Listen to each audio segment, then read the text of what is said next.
Tidak adil, Pasta. Betul, mengingat garis pesawat kayak gini tuh gue teringat untuk Erangel yang pertama. Erangel pertama dari arah Primox menuju ke arah Milta Power untuk Erangel itu benar-benar pelit. Sama seperti yang kita lihat saat ini dari arah Puerto Paraiso menuju ke arah Ladrilera. Ini merugikan buat tim-tim yang ada di arah utara. Drop zone-nya El Azhar, La Cobreria ini bakal mendapatkan kerugian banget karena mereka semua sangat jauh untuk menuju ke kota mereka. Bener banget. Kali ini tim yang bermain adalah grup dari A, B, C, dan E. Berarti grup D yang beristirahat pada game Miramar kali ini.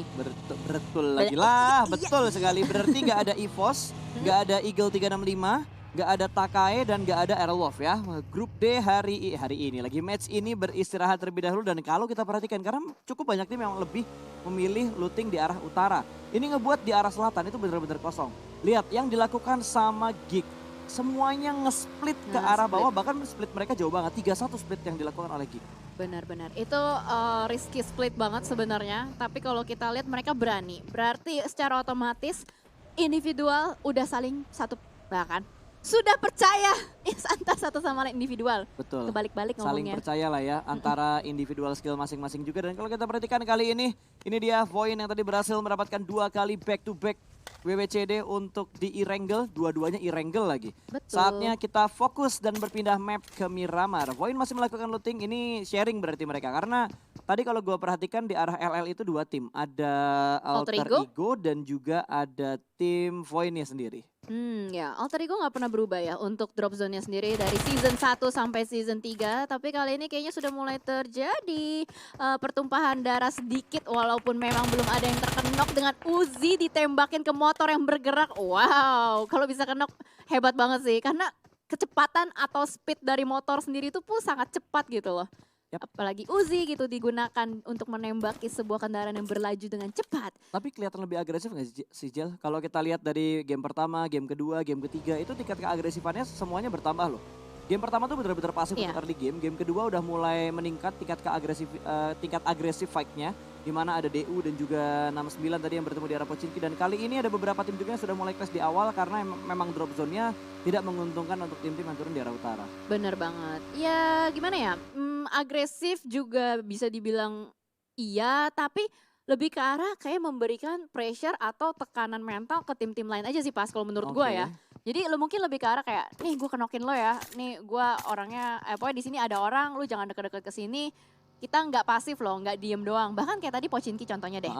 Dewa United ketemu 69 ya kan. Yang banyak bergerak duluan itu Dewa United ketimbang 69. Betul. Dan tadi yang waktu gue nonton, gue sempat ngobrol juga sama Eldoge kan sambil nontonin karena kebetulan gue dapet break kan tadi.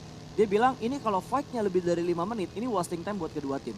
Bener. Karena looting mereka bakal sangat terbatas gitu. Dari DU-nya terbatas, dari 69 juga terbatas. Dan akhirnya menit ke-6 DU-nya lebih milih untuk retreat, lebih milih untuk mundur dan dia berpindah ke arah gereja. Bener, itu gue setuju banget. Apalagi kalau misalkan masalah vehicle juga itu pasti kan rebutan ya. Tadi untung si DU itu bisa dapetin vehicle dari RRQ. Tadi kan berhasil untuk nyulik satu player dari RRQ, Warung ya. Betul. Dapetin satu bagi. Nah kalau misalkan tadi nggak dapet, bayangin coba. Di Pochinki udah minim vehicle, ketemu tim lain, lootingan minim, vehicle minim. Wah, itu susah banget.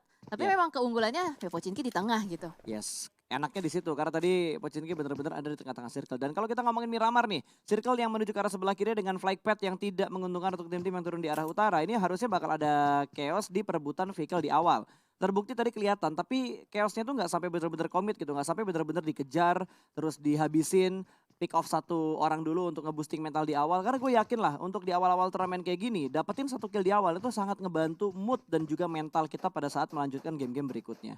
Bener banget, lebih ke arah kayak pengusiran-pengusiran aja lah ya, biar nggak terlalu ditekan juga sama tim-tim lain. Dan sepertinya kita bakal melihat juga kali ini dari Boom pun masih akan berusaha untuk mencari lootingan lebih lagi pastinya karena first aid nggak ada. First aid itu adalah menurut gua adalah utilities yang penting banget sih. Daripada lu cuma punya 20 bandage, lu mendingan punya 3 first aid, bandage-nya 5 aja gitu. Yap, karena Adkit kan kalau di PUBG Mobile tuh masih instan gitu. Begitu lo pakai dia langsung penuh. Berbeda dengan yang sebelah. Kalau sebelah kan dia masih ada prosesnya. Begitu kita Adkitnya kelar ditancap dia bakal proses. Naik dulu seperempat sampai akhirnya masuk di 70% untuk SP bar-nya. Benar Tinggal banget. nunggu lah kira-kira nanti PUBG Mobile akan update seperti itu juga atau tidak. Karena kalau itu ngebantu dan benar-benar kalau itu terjadi benar-benar untuk di PUBG Mobile, Untuk tim Alter Ego melakukan healing di Sanhok gue rasa udah sangat sulit untuk dilakukan. Udah nggak mungkin, karena proses naiknya itu udah nge-wasting 0, sekian detik. Itu udah di Betul. luar, ada hitungan baru lagi pastinya. Dan kali ini juga kalau kita lihat dari 69 nampaknya bakal looting dengan damai di area Monte Nuevo. Mm, Sejauh dari tadi kita ngelihat sih memang cuman ketemu-ketemu aja. mm. Tapi belum sampai melakukan clutch. Apalagi kayak tadi mungkin di Los Leones tadi ada Alter Ego sama Void. Tapi kayaknya udah saling ini loh. Kayak season-season sebelumnya aja pas. Udah Hah? tahu gitu loh. Ini daerah gue yang di timur. Lo Ya. daerah barat. Itu bukan teaming. Tapi lebih ke arah main smart aja gitu loh. Smart Betul. tactical di awal-awal drop zone. Lebih milih untuk ngindarin fight di awal karena kan fight di awal tuh kayak 50-50 gitu antara lu menang lu untung, lu kalah ya lu buntung gitu. Apalagi Benar. kalau misalkan fight di awal juga masih rancu juga. Belum tentu menangnya tuh bener-bener menang mutlak. Menang mutlak tuh kayak lu dapetin 4 musuh lo tanpa kehilangan satupun player. Itu menang mutlak. Tapi kalau misalkan jumping kayak lu dapetin 4 tapi lu hilang 3 sisa 1 orang, itu menurut gue bukan menang mutlak. Oke lah lu dapet poin tapi buat next gamenya nanti, sorry bukan next game, Next circle lah. next circle-nya lu Next bakal circle. rugi banget dan temponya bakal berubah. Benar. Ngomongin tempo juga sekarang kita ngelihat temponya bener-bener lambat. Ada beberapa tim memang sudah mulai rotasi cepat seperti kita ngelihat di PMGC waktu itu, tapi rotasi mereka tuh bener-bener aman. Belum ada yang clash di tengah-tengah rotasi mereka di perpindahan antara circle pertama ke circle yang kedua. Benar banget, gue setuju. Dan kali ini juga kalau kita lihat tim-tim lain masih berusaha untuk ngumpulin vehicle-vehicle lagi sih. Enggak yang namanya cuman ada satu vehicle, rotasi berbarengan. Bahkan kalau kita lihat dari mapnya pun itu gig aja masih santai di bawah. Masih ada juga GD Gits yang dari sebelah sisi kanan atau timur Ah. masih enggak langsung main titik circle tengah gitu loh. Enggak langsung push ambil tengah. Bahkan kali ini banyak sekali yang melakukan masih pelan-pelan gitu loh. Masih melakukan rotasi-rotasi pelan. Gue tuh nunggu pertemuan antara Gits sama EVOS. Karena kan itu dua tim yang masih gontok-gontokan buat berebut Impala. Kalau kita ngelihat dari historikalnya ada beberapa player kita yang live streaming, itu udah kelihatan tuh ini gontok-gontokan banget untuk memperebutkan Impala di map Miramar. Benar. Ya tapi kan kali ini EVOS nggak main ya dari grup D. Betul. Jadi masih cukup nyaman dan aman untuk Kids mengambil area drop zone Impala. Masih bisa dibilang santai lah ya, belum ada contender kuat di Impala. Dan menit ke-7 sudah lewat, belum ada satupun player yang ter-knockdown. Tapi kayaknya udah mulai ada satu player yang my ter-take down. Kali ini God. Zuxi langsung jadi ditumbangkan oleh Badru, bakal langsung di-continue. Ada follow up dari Rico, memang akan langsung masuk ke dalam rumah membersihkan. Terlihat ada satu player di depan sana, melakukan spray down. Tapi nggak berhasil, nyangkut dari scope-nya. Betul, ini langsung masuk ke dalam rumah, bahkan dari seorang Requiem langsung menuju ke bagian lantai 2. Smith bakal masuk di arah yang lain, ada di belakang seorang Luxi. Apakah bisa mendapatkan kill karena Luxi berada di dalam satu ruangan. 2 pemain Alter Ego sudah mulai masuk, bahkan kali ini pintunya sudah mulai ditutup. Molotov bahkan dilempar ke arah depan, pintu yang sudah mulai dihancurkan. Masih belum bisa untuk mendapatkan Luxi yang berada di bagian dalam dari ruangan itu. Smith bermain di arah tangga dan Luxi pun ter-take down kali ini. Alter Ego berhasil mendapatkan satu orang lagi, namun ada backup dari Liquid yang masuk ke bagian rumah panjang. Melihat ke arah luar, bakal ada spray through the smoke dari lantai 1, naik kembali ke lantai 2 dan kali ini Liquid berdansa di arah balkon. Yes, betul sekali. Luxi langsung diamankan oleh Badru. Kali ini Liquid masih menunggu di arah balkon. Smith bakal langsung menyelamatkan temannya. Tapi entah ada waktu atau tidak. Karena Liquid masih berada di lantai 2. Kelihatan dari angle yang sangat tipis. Bakal langsung jump ke arah depan. Tapi ternyata my what God. happened? Smith malah yang berhasil untuk menumbangkan Liquid kali ini. Oh my god, Alter Ego bertahan dengan sangat bagus di bagian rumah panjang. Ryzen bakal touchdown kali ini, menabrakkan mobilnya, akan menghadapi 2 pemain dari Alter Ego. Body ke arah sebelah kiri, bakal ada close combat dan Ryzen berhasil mendapatkan 1 pemain. Kali ini last man standing di arah sebelah kanan, namun ternyata fight-nya masih berhasil dimenangkan oleh seorang Badru. Kali ini Bigetron harus tusun di posisi ke-16. Wow. Ini adalah pergerakan Alter Ego yang gak pernah gue lihat pas dari season-season sebelumnya. Tahu gak kenapa? Kenapa tuh? Karena Alter Ego biasanya bermain tidak seagresif ini. Betul. Ini super agresif dan wow. Ini benar-benar match pembuka yang luar biasa. Alter Ego memulangkan Bigetron Alliance, pasti ini banget, mind blown banget. Wah itu mind blowing banget. Gue setuju banget apa yang dibilang sama Jelly barusan. Yang lo bilang barusan gue benar-benar setuju. Mengingat Alter Ego selalu bermain lebih ke arah objektif dari placement point. Kali ini mereka bahkan komit untuk mendapatkan poin kill. Begitu kenokin 1 mereka langsung rush. Mereka nggak peduli dengan adanya backup yang nantinya bakal datang dari arah Bigetron. Yes, bener banget. Gila, men, Alter Ego. Gokil. Tapi memang tadi bisa dibilang follow up dari Ryzen sedikit terlambat juga ya. Betul. Sedikit terlambat soalnya setelah Liquidnya tertangkap, baru Ryzennya datang gitu. Betul, yang bikin kisruh sebenarnya adalah follow up dari alter egonya. Itu follow up-nya cepet banget loh. Badru langsung maju ke depan, Betul. Rikem langsung maju ke depan walaupun Betul. ada sedikit blunder di mana satu pemain dari alter egonya ketangkap. Tapi dua follow up lainnya bener-bener cemerlang banget, on time banget mereka dan kontrol areanya bagus. Mereka nggak buru-buru buat langsung nabrak ke arah Luxi.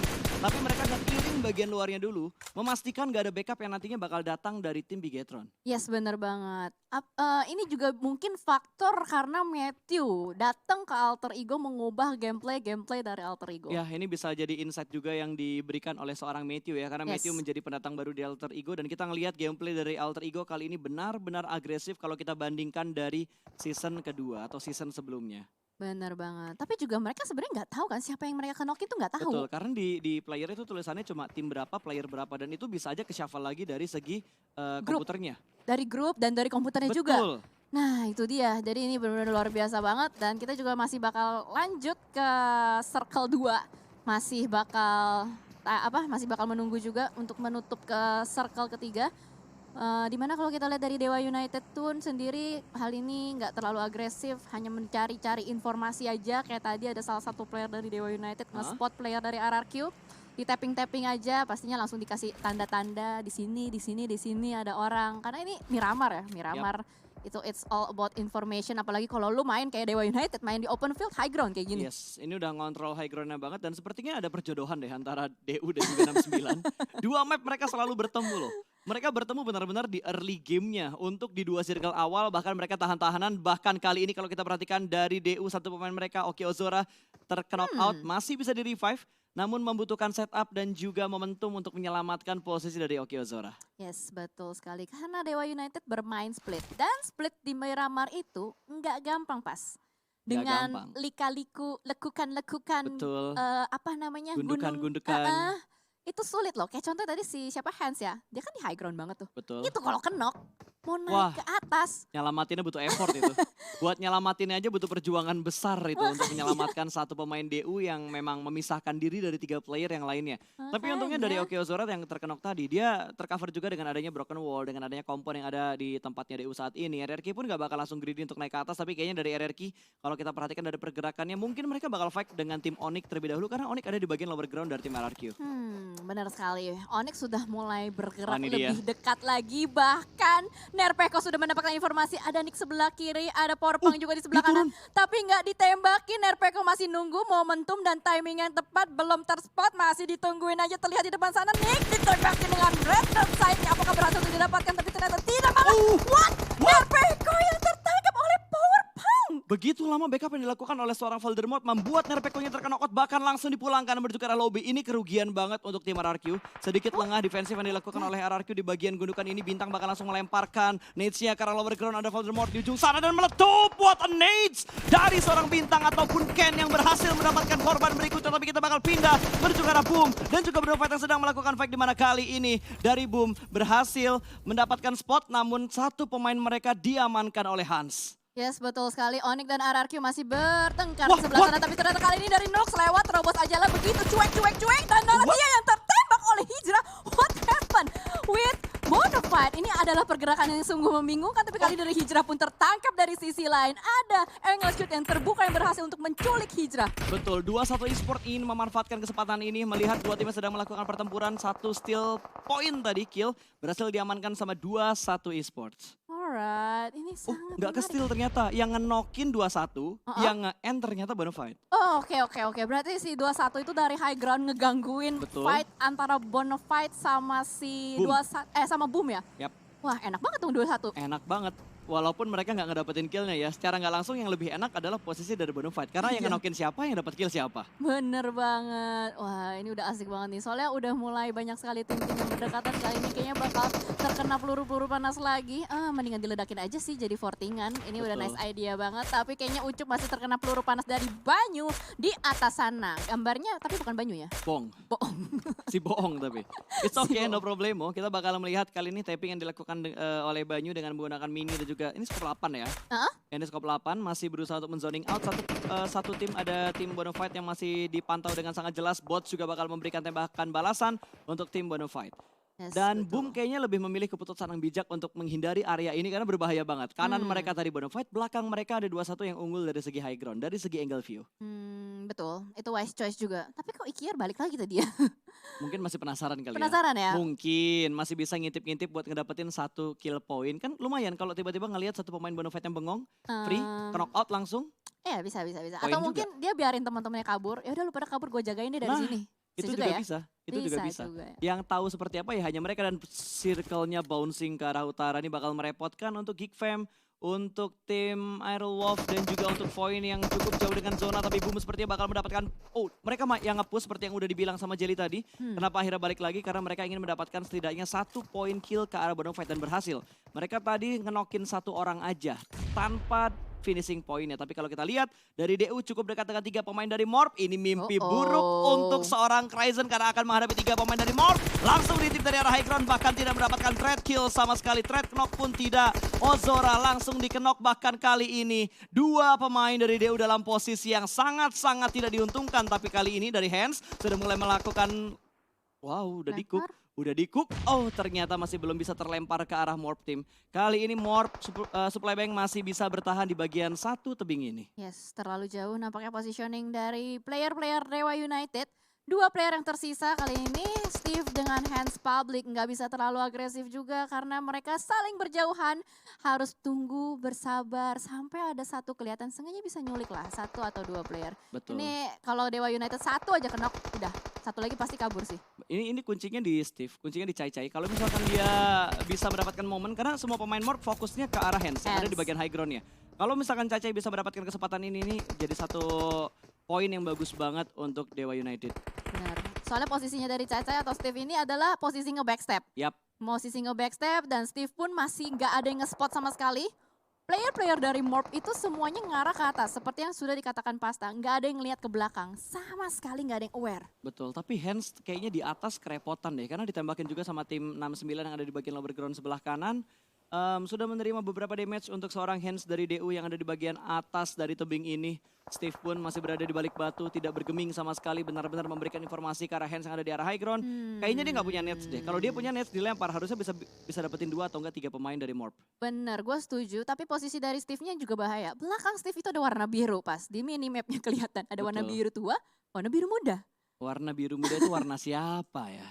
Belum terpantau sama kamera kita juga soalnya. Malah dari sini GD, Aura dan juga Onyx jarak mereka nggak terlalu jauh dan sepertinya Aura sudah mendapatkan target, ada SG yang sudah mulai terpantau di depan sana. Shake-nya 2 pemain bahkan di arah kompon terlihat dengan sangat jelas mengintip melakukan limpik menuju ke arah sebelah kiri dan Pinky pun akhirnya menunduk kembali melakukan proning karena tapping dari No Mercy begitu menyakitkan.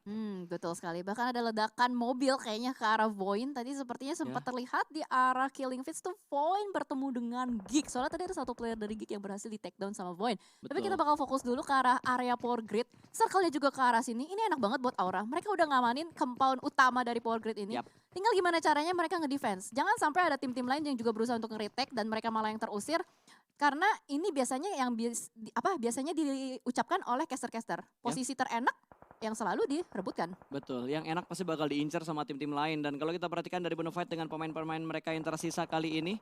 Tinggal 3 pemain dan sepertinya Void dihancurkan begitu saja. Aimbot meledak, Victim memotong rotasi dari Void ternyata. Double V kali ini melakukan Wow, 2-1 join ternyata. Wow, oke, 3-way showdown kayaknya. Betul, ada ya. 3-way showdown di tengah-tengah rotasi Void, terus ada 2-1 esport, ada tim Victim juga. Kali ini mereka terjebak, ada Dubs juga yang masih tertinggal di bagian gudang belakang dan Alter Ego ternyata juga cukup dekat dengan tim Void. Mereka masih butuh effort untuk masuk ke dalam zona yang berikutnya karena semakin tertuju ke arah Power Grid. Benar sekali. Itu tim-tim yang masih benar-benar di pinggiran, itu kayak dimulai dari yang Dewa United ke bawah sampai ke kanan.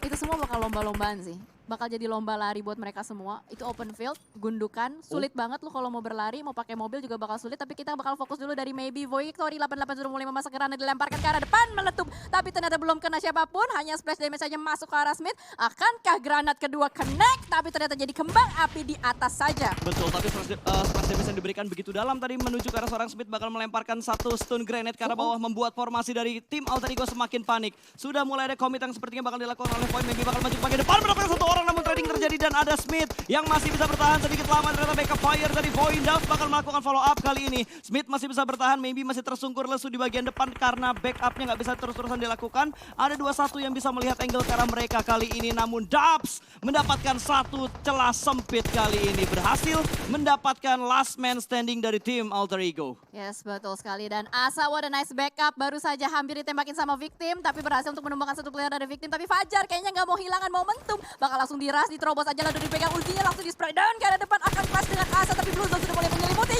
Dan wow, Victim langsung saja mendapatkan momentum timing orang ketiga untuk memulangkan Void. Ya, tapi Blue Zone ternyata sudah mulai bergerak, Jelly. Ini yang ngebuat Victim gak bakal bisa bertahan lagi. Satu pemain mereka yang berhasil meratakan Void harus tersungkur karena DPS dari Blue Zone yang semakin menyakitkan. Kita bakal pindah lagi menuju ke arah Bonafide dan juga GD yang masih berdekatan namun belum ada fight yang mereka lakukan. Malah tim-tim lain seperti Morph dan juga 69 yang sudah mulai bertemu. Bahkan Fajar termakan oleh Blue Zone, dipulangkan ke arah lobby. Kali ini dari Dewa United juga tidak bisa bertahan lebih lama lagi. Mereka harus puas di posisi ke-11.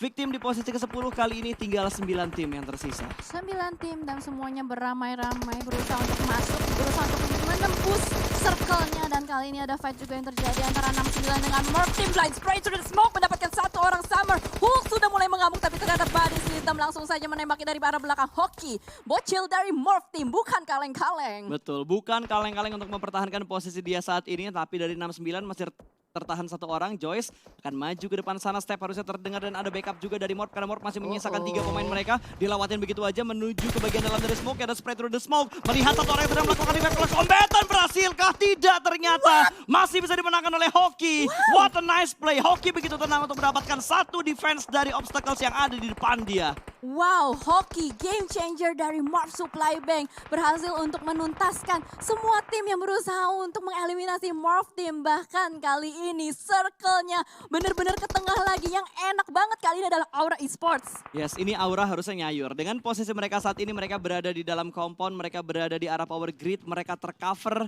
dari berbagai sisi dan tim-tim lain cukup enak dipantau. Ini harusnya bakal nyayur untuk posisi dari Aura. Yes, betul. Tapi hati-hati, harus aware juga dengan Onyx. Karena Onyx pun ternyata udah berhasil untuk melakukan touchdown ke dalam circle dari arah utara dan GD. Lihat pergerakan dari GD. Udah berhasil juga untuk menyentuh bagian utara dari circle power grid tersebut. Betul, ini masuk dari arah utara berarti ya, ngebelakangin dari tim Auranya. Aura harus fokus di 2 angle, di mana No Mercy dan juga Jaden ditugaskan untuk menjaga ke arah Bonafide dan juga Morph. Sementara Rosesi dan juga Jaxi bakal menjaga dari arah kedatangan pemain-pemain GD Gits. Tapi kalau kita perhatikan dari tim SK, sudah mulai melihat ke arah Morph Team. Running shoot tadi, sedikit mengumpat juga di balik satu pohon dan langsung di-spray begitu aja. Pergerakan vehicle dari arah Morph Team, namun belum ada satu yang berhasil diamankan. Dan kali ini pergerakan begitu licin dari 2 pemain Morph. Wah gila, Hoki udah mengamankan 6 kill point out of 8 dari Morph Supply Bank. Ini benar-benar player baru, pendatang baru yang menjadi apa ya, sorotan utama juga buat seluruh player-player yang lain. Betul. Wow, sangat tidak disangka-sangka, bahkan kali ini masih aja perlahan-lahan menjaga MNC lain jangan sampai terculik, tapi ternyata Ucup dari Bonafide berhasil untuk mendapatkan satu player dari Morph Supply Bank. Betul, berhasil diamankan satu orang. Takanome ada di barisan paling depan, kali ini bakal melemparkan beberapa nades yang menuju ke arah Bonafide, namun Bonafide sudah mulai melakukan split dan ada 2-1 yang join to the fight kali ini. Ada Chisun di bagian depan, siap untuk mengontrol angle-nya, intip kanan dan kiri tersandwich. Kanan mereka ada tim Bonafide, kiri mereka ada Morph, tapi Morph sudah mulai melakukan pergerakan, akan menuju ke arah Onyx. Bintang siap menyambut seorang Hoki yang sudah mulai terspot, tapi sepertinya Bintang masih mencari beberapa obstacles dan terlambat pergerakannya untuk mendekat ke arah kontainer untuk menyelamatkan diri. Kali ini dari tim Onyx bakal langsung ditabrak begitu saja. Hampir saja tadi kenok gara-gara tabrakan dari mobil dan komit sekali push yang dilakukan oleh seorang Takanome. Wow, gila. Ini benar-benar tektok yang sangat bagus ya. Takatiki dari Morph ini luar biasa banget untuk langsung bisa meretake area milik Onyx. Dan kali ini kita bakal melihat 5 tim yang tersisa. Ada Morph, Bonafide, 21, Aura, dan juga Onyx yang berusaha untuk mendapatkan win-win chicken dinner. Jaxi sudah mulai memasak granat dilemparkan ke arah kontainer depan. Di sisi lain juga sudah mulai banyak sekali tim-tim yang bonyok-bonyokan. Betul, bahkan dari pemain Aura juga berhasil memotong rotasi dari 21 Esport. Bonafide juga nggak bakal bisa bergerak kemana-mana lagi karena Morph sudah mulai touchdown. Berhasil meretake tempat yang ditempati oleh Onyx sebelumnya. 2 pemain yang tersisa benar-benar bermain secara apik. Tadi kalau nggak salah 8 kill udah mereka kumpulin ya. Morph, yes. Morph 8 kill Udah tadi. 8 lebih malah kayaknya. Itu si Hoki aja udah seorang diri 6 kill point. Wow, dan tiba-tiba ada pengikisan alam ternyata 3 tim yang tersisa. Wow. Ini namanya apa ya? Adaptasi alam ya. Betul. Adaptasi alam. 4 player yang masih lengkap untuk tim Aura masih bertahan di dalam gudang. Begitupun dengan Genesis Dogma terculik 1 player oleh No Mercy dari celah kecil jendela. Di belakang sana juga sudah ada Daybot dengan 3 temannya. Kayaknya posisi dari Snitchel udah gak bisa diselamatin lagi, bakal dibiarkan bleeding out. Tapi ternyata Daybot gak bakal tinggal diam, langsung saja dilemparkan granat, dilemparkan masuk ke dalam gudang. Apakah berhasil? Tidak connect sama sekali, masih memberikan pressure terus menerus. Entah Snitchel bisa diselamatkan atau enggak karena posisinya jauh banget. Betul, posisinya jauh banget, tapi 1 orang dari pemain GD ada Booms yang sudah mulai terpantau di bagian 1 batu karena Tayonya udah touchdown di depan sana. Booms bakal menjadi pantauan untuk pemain-pemain dari tim Aura. Tapi nggak boleh lengah auranya karena di sebelah kiri mereka masih ada Morph yang siap memberikan distraction ketika Aura terlalu fokus dan ada tembakan yang begitu bagus dari seorang Booms. Namun ternyata double pick yang sangat rapi dari Aura membuat Boomsnya lengah. 1 orang dari GD kembali terjatuh. Yes, betul sekali. Sudah mulai rontok juga satu persatu. Tapi Morph sabar banget mainnya. Udah terkena blue zone juga. Morph di belakang sana apakah berhasil? Blind spray through the smoke dari No Mercy. Langsung saja mengamankan 2 player dari GD. Tapi ternyata kali ini ada Hoki. Hampir saja knockdown. Tapi dari Taka pun akan melakukan clutch. Gak berhasil. Langsung di-braided sama 2 player kiri dan kanan. Hoki sangat sabar melakukan healing. Tapi Aura sudah mulai maju ke depan. Rosesi dan Jaden. 2 Taka 3 langsung saja memulangkan Morph team ke lobby. Betul, ini 4 lawan 2 berarti di mana GD sudah mendapatkan tempatnya dia saat ini. Star gak bakal bisa bergerak kemana-mana karena dia terjebak di area broken wall. Hanya menyisakan 1 pemain terakhir dari tim GD. Dari Daybot yang bertahan di balik 1 gundukan secara komit bakal langsung fokus dan berhasil mendapatkan 1 orang ternyata. Daybot cukup tenang tapi ada Jaden yang bakal ke-push namun gagal. Winner chicken dinner berhasil diamankan oleh tim Aura. Yes, betul sekali. Dengan mendapatkan berapa kill point tadi ya? Ada sekitar 8. Oke. Dan itu akan menjadi winner chicken dinner pertama untuk Aura Esports di hari pertama PMP.